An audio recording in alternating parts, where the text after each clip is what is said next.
Alright, guys. So, I'm going to be talking about Godzilla the Valentine's Day special. Yeah, there's a sentence you thought you'd never hear, right? A Godzilla Valentine's Day special? Like, yeah.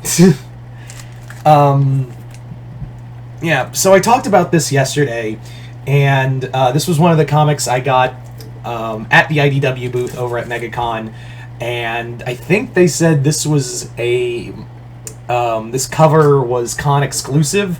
So I can't remember. I don't know if that's true or not, but yeah, this is pretty cool. Anyway, so what does a Godzilla Valentine's Day special look like? Well, let's get into it. So the story is it's a one shot. The story is about not Godzilla. I know, like Godzilla is kind of the catalyst. He is the catalyst of the story, and it is brought up. But it actually focuses on a young woman named Piper who, after Godzilla attacks L.A. and it ends up costing her a job after the building is destroyed, Piper decides to go on a cross-country journey to follow Godzilla and other kaiju and study them. Kind of like like a tornado chaser, like a storm chaser. Which has been done before. Hell, it was even done in Godzilla 2000.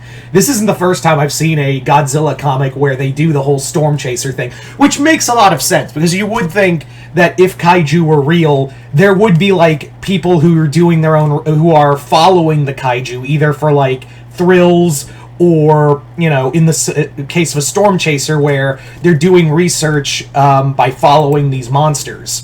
So it would make a lot of sense that these kaiju are essentially just, you know, there would be people like that, but it's nothing new. Now, this does focus on another character named Tam, and they are a lieutenant in the EDF, which is the Earth Defense Force, which we have seen in some continuities here and there, and that's basically what the story is. It's kind of the budding romance between Tam and Piper. Godzilla is in the background. He is more of the background character along with the kaiju. And honestly, this comic has done nothing that other IDW comics have done before. Like, it does have a lot of the same kind of beats, where you have a protagonist who is following Godzilla around, though not to kill him, it's more to study him.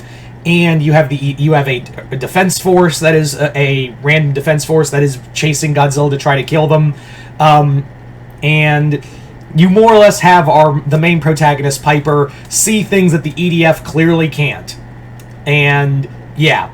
Now, what's interesting is that what's kind of odd is that even though this is meant to be a romantic interest between Tam and Piper, it's more of Piper keeps getting into trouble and keeps following Godzilla and the other kaiju, and they have to go in and save Piper every time. To the point where the romance doesn't happen till, like, the last few pages. It feels kind of like, you really don't get the sense that that Tam is attracted to Piper and vice versa. It really just feels like the comic just, like, ends at it literally forgot that it was meant to be a romance book halfway through.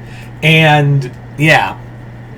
It also does this comic also does stuff that I've seen in other IDW Godzilla books, where they basically talk about, like, you know, Godzilla's only acting out of aggression. You know, you build Mechagodzilla and other things just to make him angry. You don't try to study him. You try to do, like, this, you just expand your military complex.